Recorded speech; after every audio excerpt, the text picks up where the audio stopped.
Hello, everyone, and welcome to the Thornhill Theater Space kickoff event for the TTS Fringe 2. I'm your host, Ryan Thornhill, Artistic Director here at TTS. We're so excited to be back again, celebrating a second year of digital theater. Last year, our virtual Fringe Festival featured 36 performances from 8 countries, and I'm pleased to say that this year we exceeded last year's numbers with over 40 performances from 11 countries. This year, we have a few special events happening throughout the month. Monologue Monday, Audio Fringe, an evening of poetry and spoken word, a new musical Monday at the Fringe, and we are so thrilled to present those all to you starting tomorrow. Now, let's get this kickoff event underway. Up first, we have a segment called Tell Us More, where we learn more about sexpert Madam K from creator Krista Komondor.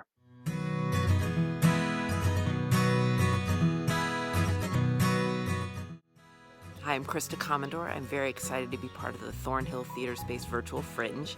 I'm actually talking to you from a garden in France. I'm going to school right now. And the event we have is really exciting. On the 5th, we have a video demand show of Sexpert Madam K. And on the 22nd, we have a live show, which is so much fun. It's like running a marathon. They're both great shows. And I'm looking forward to hearing about what you think about them. So Sexpert Madam K originated, I'd gone to the Edinburgh Fringe in 2019, and it was crazy. I just saw the wildest things, all these wonderful clown shows, and I came back to New York and I said, wow, I really want to squirt things at the audience. And so I started wearing this upside down dildo on stage, upside down because it was less offensive, and I would squirt people. And I was inspired to do this because I guess sitting in basements of so many open mics for so long, hearing all the misogyny and the just jokes about women, and have people actually pick me out too and make fun of me, I was just a little bit sick of it. So I went on stage with this upside down dick, and I had this bro persona, and I would tell these horrible misogynistic jokes. So that's kind of how it started. And then I started working with a wonderful dramaturge, and we started playing around with the idea of training them. Like, well, what if we trained these wayward dicks? And it was the time when all that Harvey Weinstein, Louis C.K. stuff, that the original concept of Madame came to me. That was late 2017. And then I started playing this love expert on stage. Now, the sexpert character is very different. It's not this beautiful, sexy woman. It's this idiot who's pretending to be a sexual expert, or thinks she's a sexual expert. So, yeah, that's the show. I'd been doing stand-up for about 6 years before that, and I'd taken a show to Edinburgh based on the sexy Madam character. And it's just been such great fun. I've been writing plays since 2007. I've written a lot of really downer plays and a lot of fun plays too. So I really look forward to you checking it out, and I hope you have a beautiful day. Au revoir. We're very excited to be partnering with Broadway by the Glass, which is run by Brian and Kelly. They're here to create an exclusive cocktail for us today and do a little bit of a demonstration. So go ahead and take it away, guys. Thank you. Like Ryan said, we're Broadway by the Glass, Broadway's premier cocktail destination, and we create Broadway themed and other theatrical themed cocktails. Just to shout out, we do have our Instagram handle is in my name at Bway by the Glass. If you guys want to follow us and find out all the cocktails that we're creating. But we're excited to have created a cocktail called Found in Translation. And it is including vodka, peach schnapps, grapefruit juice, muddled mint, and strawberry. And so we're really excited to create this for you guys. So if you're at home and wanting to create it with us, you can follow along, or after this is already broadcast, you could always, play it again and hit pause whenever you need at your own convenience. And of course, the recipe will be on our Instagram. So you want to make sure that you do follow us so you can get all the specific measurements and the how-to. So we're going to get started with muddling our strawberry and mint in a cocktail shaker, or glass if you don't have a cocktail shaker. So just a few sprigs of mint, Don't want to put too many because we don't want to muddle. We don't want, when you muddle, it really, really gets really strong, those flavors from the mint. So we're going to take our muddler, muddle this. Yeah, so if you don't have a muddler at home, a great thing to use is the back of a spoon or the back of any type of kitchen gadget. So the back of a spatula, or how sometimes you have like thicker dowels, anything that you can really get a flat surface and get those juices out. Yeah, so it looks nice. And I actually picked this mint fresh from my garden earlier today. So that's really great. That's exciting, yeah. And once that's all muddled, you just want to really get them all flavors incorporated, bring out those oils from the mint. And then we're going to put peach schnapps in. We're going to put 1 ounce of peach schnapps. And if you don't have a jigger at home, which is what bartenders use to measure liquid measurements, you can use tablespoons. So 1 fluid ounce is 2 tablespoons. And you're going to put that right in the shaker with your muddled strawberry and mint. And if you were going to make a mocktail version of this, instead of using peach schnapps, you could use peach nectar. Yeah, peach nectar is delicious. I could just drink that straight. Then we're going to put 1.5 ounces of vodka. And again, if you're doing the mocktail, you can skip this step. And at the end, we're going to add some club soda instead. Ooh, nice. Nice. Okay. And then smells amazing. Smells really, really nice. Is our grapefruit juice. You're going to add 2.5 ounces of grapefruit juice. So pretty much, if you're going to, if you're making this for more than one person, the increments are double the amount of liquor, right? Is the grapefruit juice. So you could scale up however you need. Perfect for summer. Yeah. Very summery, right? Right. Yeah. And if you want to get bonus points, you could freshly squeeze your grapefruit. Oh, true. True. That would be really nice. Then we're going to take some ice, put it in the cocktail shaker, and give it a nice shake. And if you don't have a cocktail shaker at home, you can use a mason jar and just close it really tight, or you can use 2 cups that are the same size and just pour them back and forth. Because you just want to get that dilution and you want it to get nice and cold. Oh yeah, nice guys.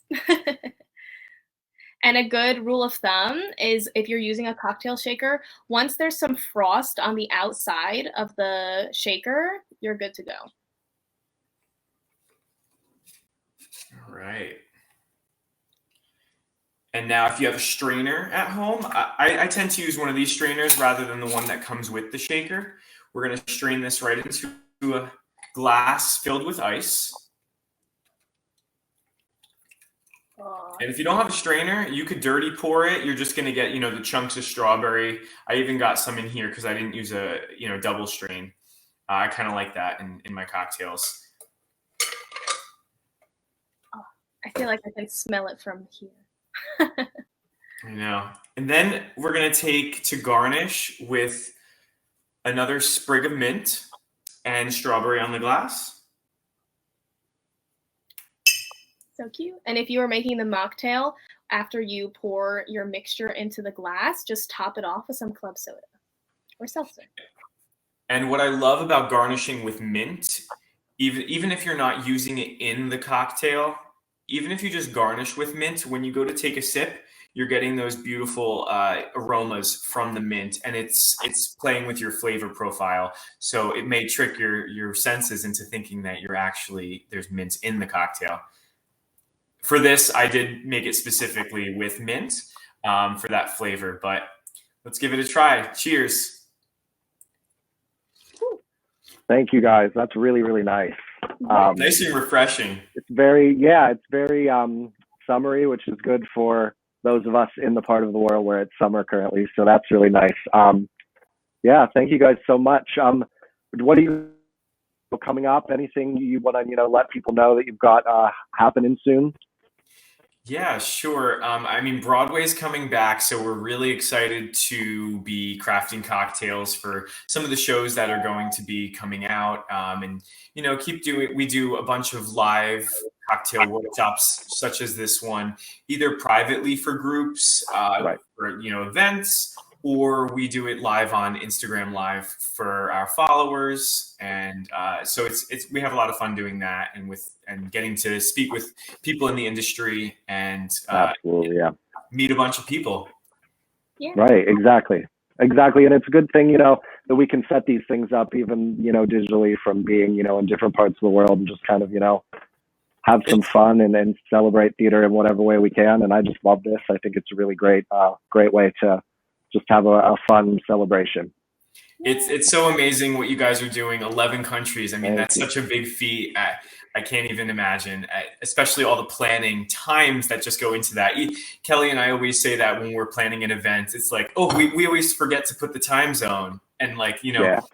it's Right. so important nowadays in this virtual space. Absolutely, because you have the opportunity to reach so many people from across the world and really just come together and celebrate and have a good time. So thank you guys so much. Everybody make sure to go follow them over. You see Brian's handle up there on Instagram, and check out their live videos and everything. So yeah, Brian and Kelly, thank you so much for being here with us today. And have a great rest of your day. Cheers. Congratulations to you guys. Happy kickoff. Thank you so much. Cheers. Thank you guys. Bye-bye.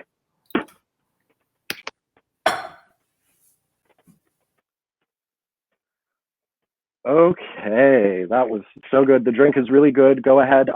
We'll make sure that we're putting our the recipe for this drink found in translation on our socials for you guys to give it a try and see what you think throughout the Fringe. If you want to post it and tag us, go ahead and let us know what you think of it. So next up, our popular series New Musical Monday has been running now for 2 seasons and 17 episodes. We have 2 New Musical Mondays at the Fringe special events. And as part of our Fringe kickoff, we wanted to give you a little bit of a sneak peek into one of the episodes that we'll be showcasing, which is the musical Savage.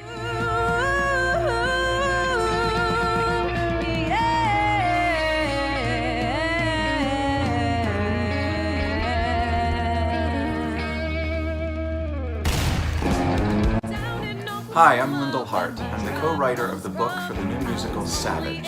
Hi, I'm John Waylovich, and I have co-written the music for Savage, the musical, with Nicolette Blount.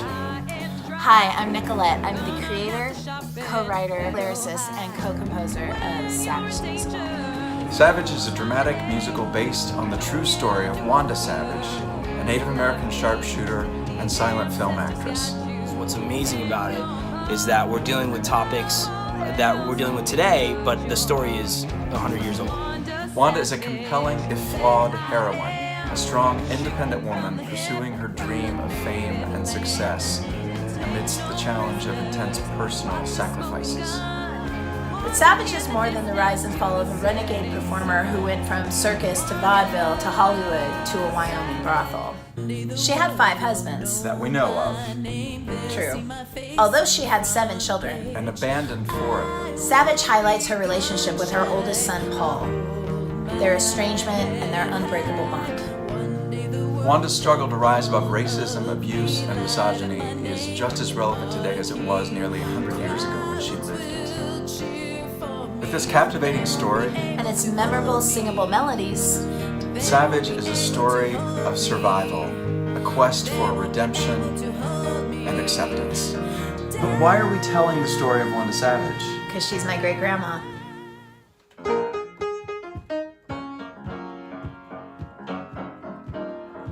If you like underdogs, we're the underdogs. We are not big-name people. We are not known in Broadway. We are from Western Massachusetts. We are talented creatives who have a story to tell about sexism, racism, abuse, love, fame, determination, and redemption. We believe this is a very important time to tell this story. Please follow along. Keep up with us on our Instagram, our Facebook, our YouTube, our personal home address. You can mail things to us. You can send us pictures. We like fan art. whatever you want to do. You want to donate a pickle? We'll do it. We'll eat it.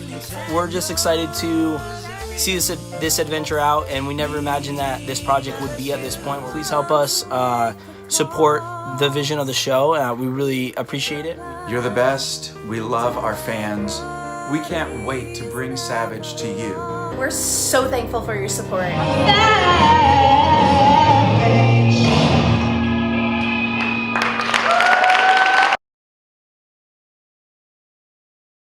Up next, we have a really special treat with us. We're joined by two artists who TTS has worked with in the past through their company, Moth Sanctuary. They're going to be singing an original song for us, Sin With Me.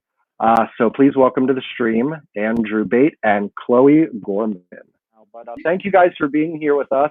We're so excited to have you sing a song for us to kind of, celebrate the kickoff of the Fringe. You've been so great with us in the past. You've worked on two projects through your Penny Dreadful series with us, one in our Fringe last year, and then one as part of our Halloween event.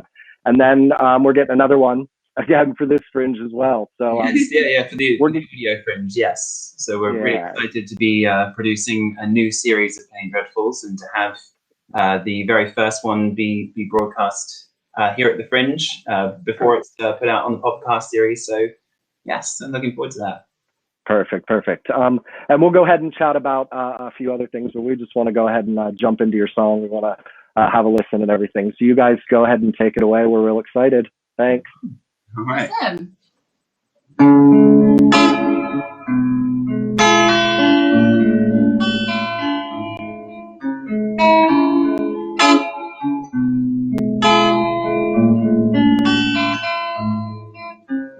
Once upon a time, you were innocent. You were innocent. Now no more. Now no one understands that I do. Come sin with me a while. Ooh, baby, you don't know what it means. You think you can take it, why don't you try to take me? Ooh, I'm gonna make you see you met your match. Is this enemy action or happenstance? Come sin with me a while. Don't let them call it love, 'cause I'm satisfied to be your lover. Tell me what kind of cause would keep us apart just so we'd suffer. Come sit with me a while. Think of me, of all the things you cannot see. Well, I've tried my best through all of this, but you bring out the devil in me. And when your hand slips down in mine, come sit with me a while. Don't ever call it love,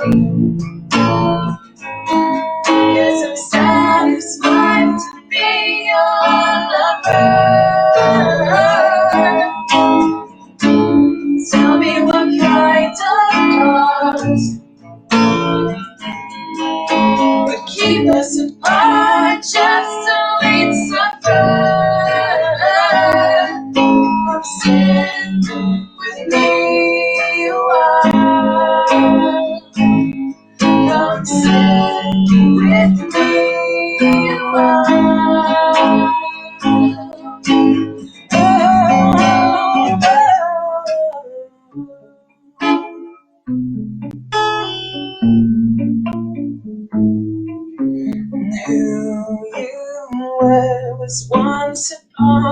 the time, if anything remains, throw it in the fire.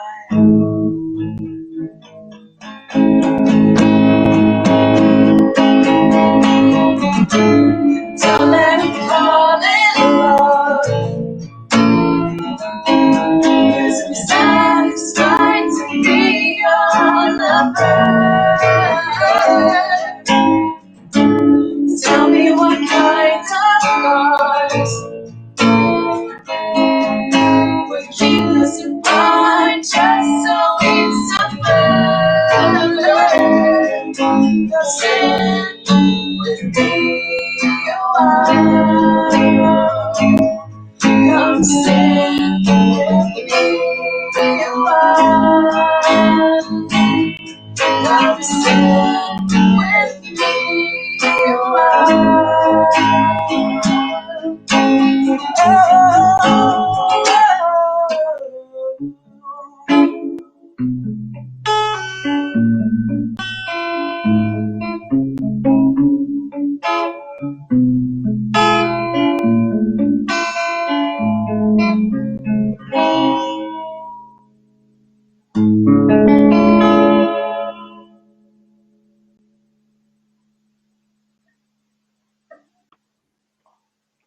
Thank you guys for that. That was stunning. Absolutely beautiful. Thank you for having us.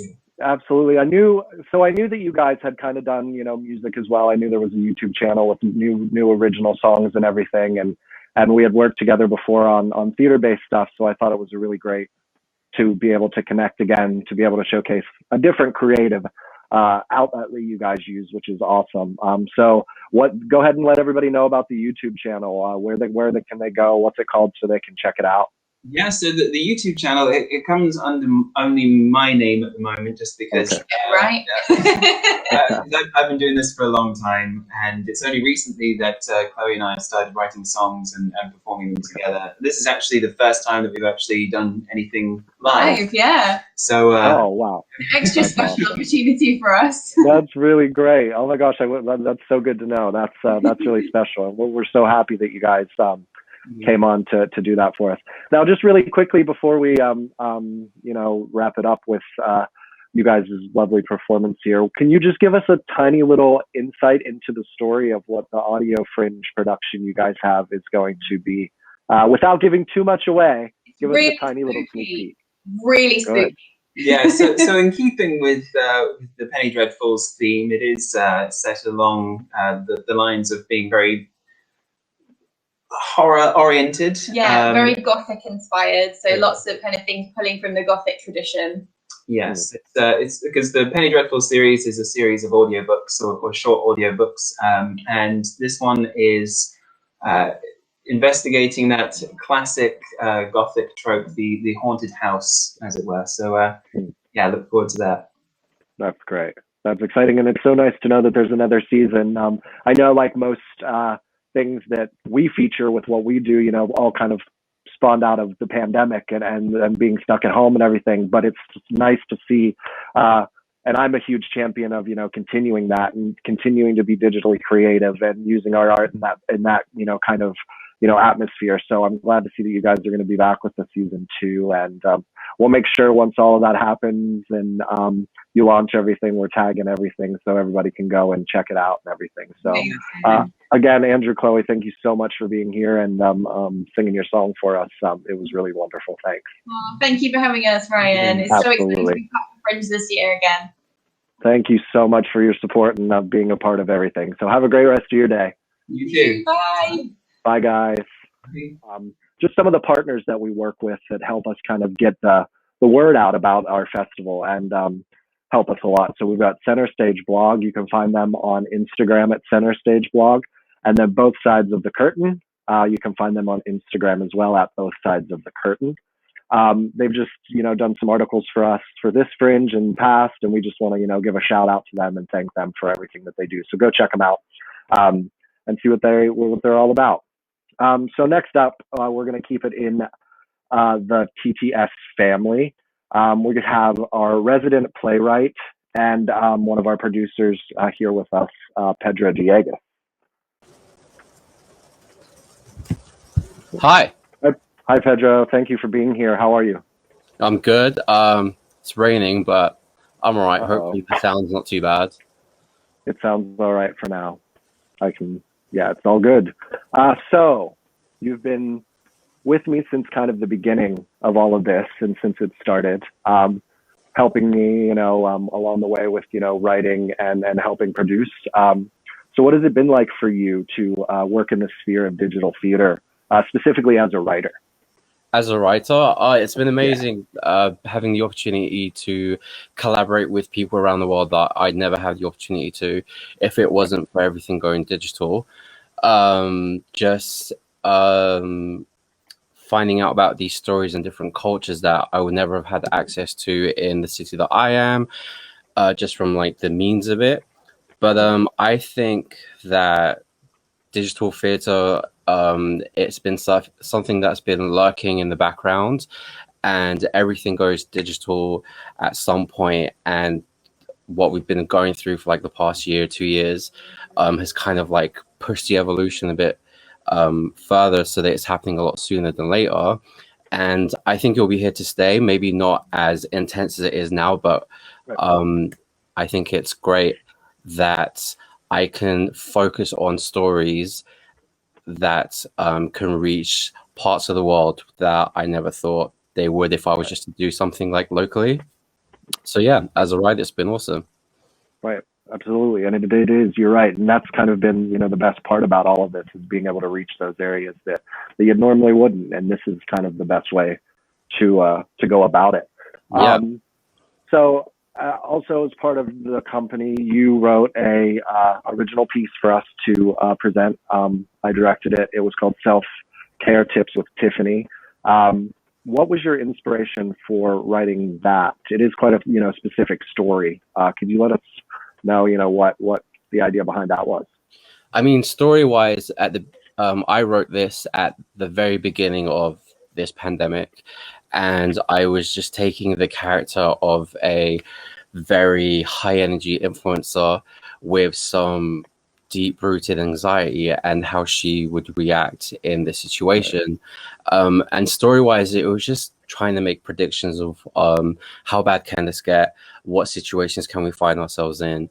There were points in this pandemic where I did think I'd predict like some things were going to become true, and they got a bit scary. But thankfully we haven't gotten there.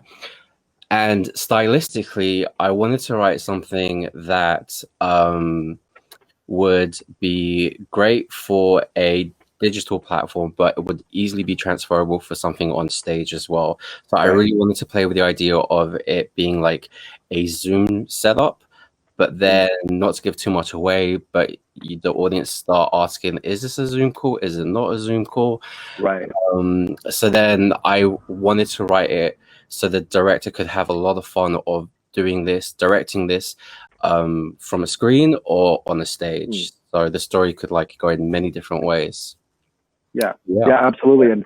And it's funny that you touched on the point there about it being predictions, what you kind of thought would be the worst case scenario. And then there were things in there, specifically the betterment to the environment that you predicted, and we're hearing stories of things like that actually happening. There are stories out there you're hearing where certain parts of the world, the environment is thriving now because of, what's been happening with the pandemic. So don't know if I'd say you predicted it, but maybe you did. I don't know. Because Tiffany's was written quite early on in the pandemic. Yeah, like right at the beginning. Yeah. So none of that stuff was out yet. So, no, there was those rumors of people seeing the dolphins in the River Thames, which I don't know if that was true or not. But I was like, okay, if this is the way we're going, let's push these rumors. Let's put a jungle in New York City and see if people will buy that. So Absolutely. Now you've also in the past you wrote what started out as a sitcom pilot, and you adapted it for the stage. That was performed before. So you've done stage stuff. Now you're doing, this with digital, so the differences between the two kind of theaters that we've been exposed to recently. What are your likes and dislikes of doing it digitally? I mean, I think it's all transferable. I think the theatre folk and the film folk like to think they're very like worlds apart. And I have backgrounds in both, initially starting from film, but now kind of heading towards the theatre. And I really like it kind of like starting to mesh. Like, I'm writing a play, but it's going to be on the screen. Is this still theatre? Like, these kind of interesting questions. How do you still keep it as theatre? Obviously, people link theatre to a live experience in the real physical space. But there are so many things to that as well. It's these stories that are being told, like these performances, and those things can still be taken onto the other side on the digital platform. No, we might not be in the physical space, but we are reaching a larger audience. So this has become something that it's not just for people that can go see theatre, it's for people that want to see theatre, you know? So what if you don't live in London or New York or somewhere where theatre is thriving? You know, you have amazing production companies in Malaysia and in Turkey, where theatre might not be as mainstream as it is over here. So we're getting opportunities for these people to expose their art into a larger platform and hear stories that you'd never find over here. So that's what I really like about it. What I dislike, there are some constraints that you always have to work with. And as a writer, I've always been taught to never think about the constraints. You write it, it's the director's job to figure out how it's going to work. But you know, if it's going to be on a computer screen, and if your actors are like on webcams, like you have to like think of the constraints. You have to limit yourself. Absolutely. But also, it's a writing exercise, and writers, we love writing exercises. So it's always a learning process. Absolutely. So Pedro, thank you so much for talking with me today. It's always good to kind of get an insight, especially because it's the original work that we do. You know, a lot of the time what we do is producing. You know what I mean? We're a platform for people, but sometimes we try and sneak a little original work in there, and usually this guy here is the helm of it with the pen. So thank you for talking with me today, and thank you for everything that you do for us at TTS. We appreciate it. We're glad you're on our team, and excited for Fringe. Yes, excited for this Fringe. I'm very excited for the works coming up. Right. Good lineup, isn't it?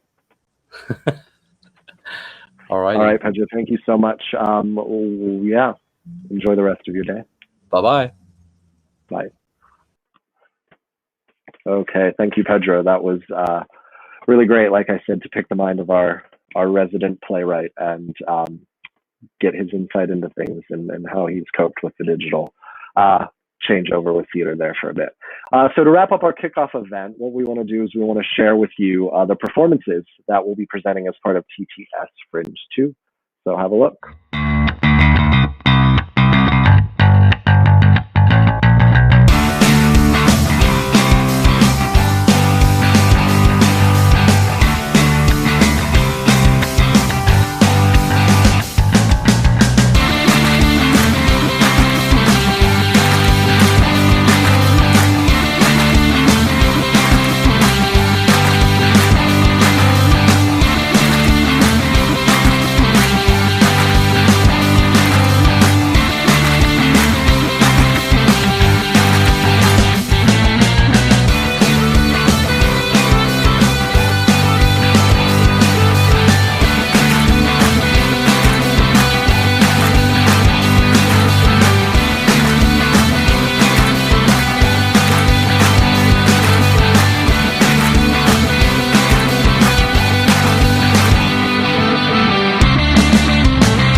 we just want to say thank you for joining us for our kickoff event.